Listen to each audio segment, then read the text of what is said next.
Board surveyed the site, landscape, and architecture of the Roper facility.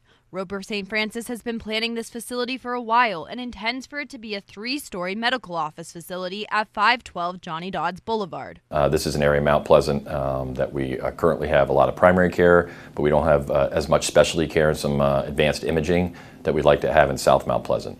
Roper officials plan to have a multi-specialty clinic, emergency room, advanced imaging, and 68,000 square feet of clinical space, and say tonight's meeting is the first step of what officials anticipate will be a years-long process.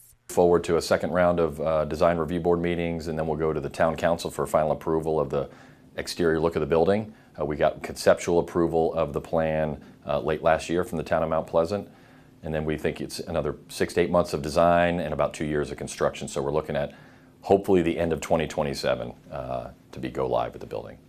Board members gave Roper representatives guidance on the design of the roof, choosing the third option based on staff recommendations. They wanted to ensure that the roof does not appear flat. As long as the front presents as being somewhat pitched. If it looks flat, we're going to end up having a problem. And they recommended changing the trees in the landscape to match the rest of Mount Pleasant and staying in the city ordinance. And the other thing, the opinion, the trees are going to be your nemesis. But overall, the board liked the design and ended up choosing the third option. I think the general consensus is 3. Okay. I just want to make sure they're good when they come back to final. They have.